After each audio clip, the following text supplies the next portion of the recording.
Today we are going to see about history of microbiology.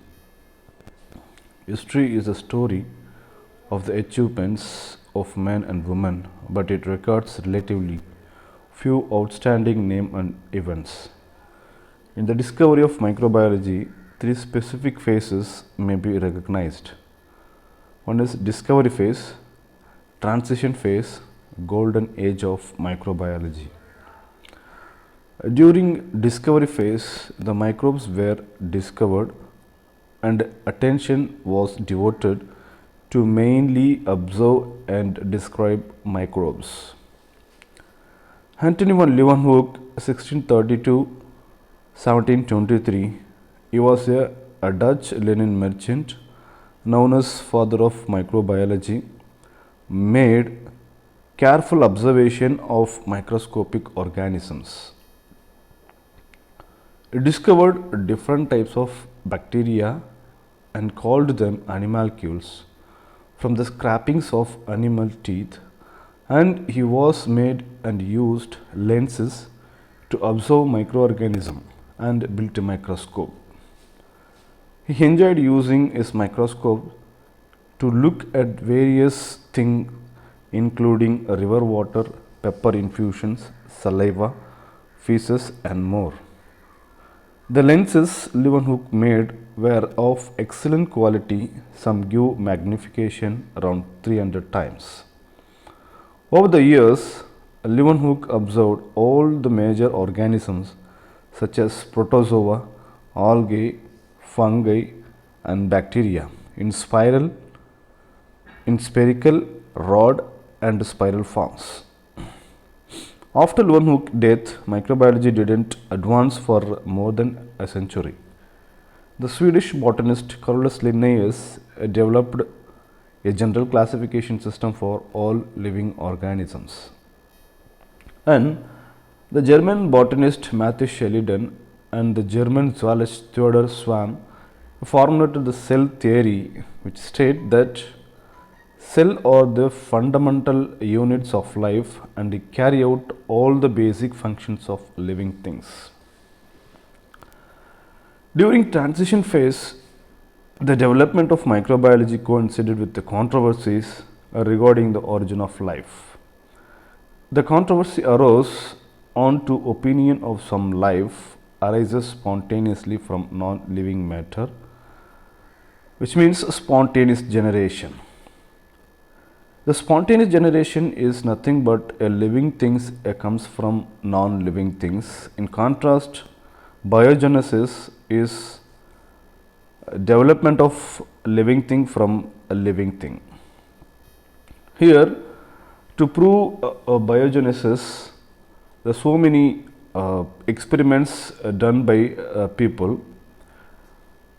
Among them, one scientist, the first scientist, Francisco Reddy, he devised a set of experiments to disprove abiogenesis. This is Reddy's experiment. The Reddy took 3 jars with a fresh meat. One jar is opened. The second jar is covered with the gauze, and third one completely sealed the jar. The open jar contained maggots and flies. So the maggots is formed, the insects hatch their eggs. As a result, a formation of maggots.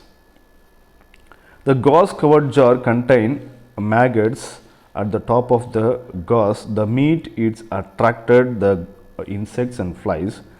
The flies and insects laid their eggs on the surface of that gauze, and the eggs latched out as maggots. The third one remained sterile. There is no maggots formation because the jar is completely sealed. There is no contact between air and meat. So as a result, Reddy concluded that something a living thing comes from only the living thing. So Reddy is disproved spontaneous generation theory. That means abiogenesis is supported to biogenesis. Next one, John Neetham. In 1978, the English priest John Neetham reported of his experiments on spontaneous generation. Neetham boiled mutton broth and then tightly stopped the flask. After some time, the flask became cloudy and contained microorganisms. So this is a Neetham experiment.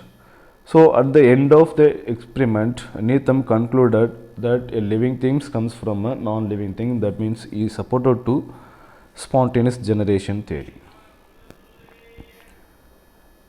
And few years later, the Italian naturalist Lazarus Spallanzani improved Neetham experimental design by first sealing the flask that contained broth. The sealed flasks were placed in a boiling water for an hour. No growth took place as long as flask is remained sealed. Sorry. So this is a Spallanzani experiment. So by the Spallanzani experiment, the Spallanzani is supported to biogenesis, which means the living things comes from only the living things. It disproved the spontaneous generation. After that, several investigations attempted to counter such arguments. Theodor Swan done his experiment and disproved spontaneous generation. Subsequently, Frederick Schroeder and also done experiments through that he disproved abiogenesis. The spontaneous generation theory finally defeated by the work of French scientist Louis Pasteur and English physicist John Tyndall.